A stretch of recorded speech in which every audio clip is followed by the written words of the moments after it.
Hey everyone, and welcome back to Embroidery Tutorials, where we are starting out the 7th circle in my 90 variation chain stitch sampler. This is it. This is the last section, stitches 81 through 90. We are so close to the end. This circle is kind of a wild card. A lot of the really random leftover chain variants made their way on here, which also makes this bunch of stitches super fun. Today we are getting started with a woven wheel.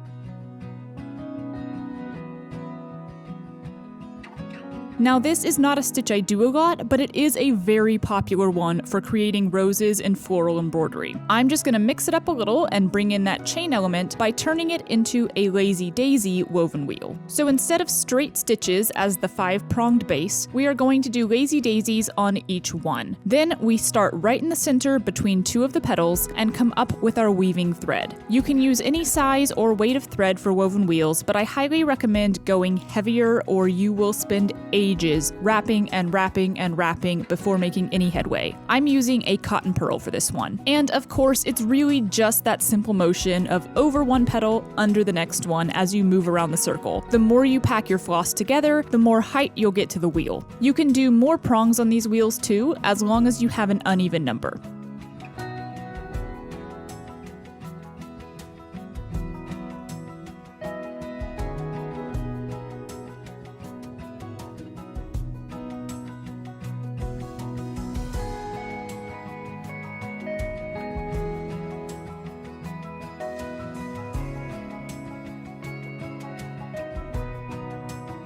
I've drawn 2 circles on my pattern, and I'm going to end my woven wheel once I've reached that first circle by just going back down through the fabric, because we are going to try a different stitch on the outer section here. If you're doing a lazy daisy woven wheel on its own, you can go as far down the petals as you like. I actually think it looks fun with the ends of the petals showing like this.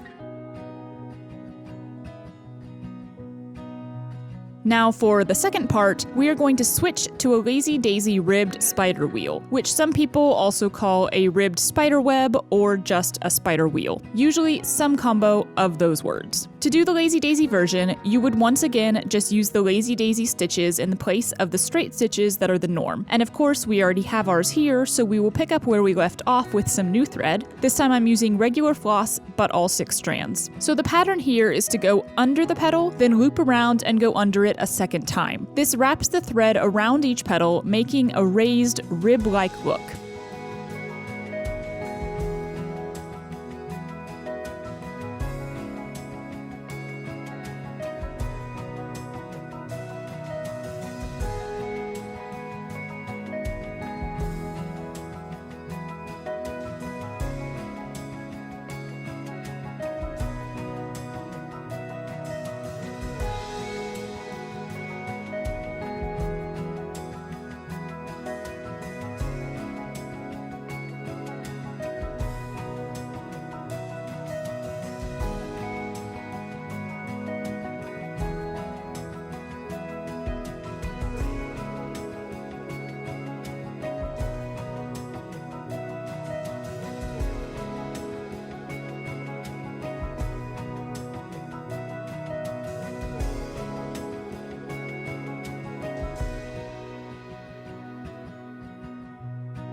You want to make sure these stitches aren't bunching up on top of each other, just keep each one nice and flat as you build it up. Once again, I'm going to weave until I finish this second circle, and then go back down through the fabric to finish it off, leaving just the little tips of the lazy daisies sticking out there. And that's it for today. Try switching to lazy daisies on your woven wheels and spider wheels next time you're stitching a floral pattern, and let me know if you like it better. As always, thank you so much for watching, and I will see you next time as we plow forward through this final segment of the sampler.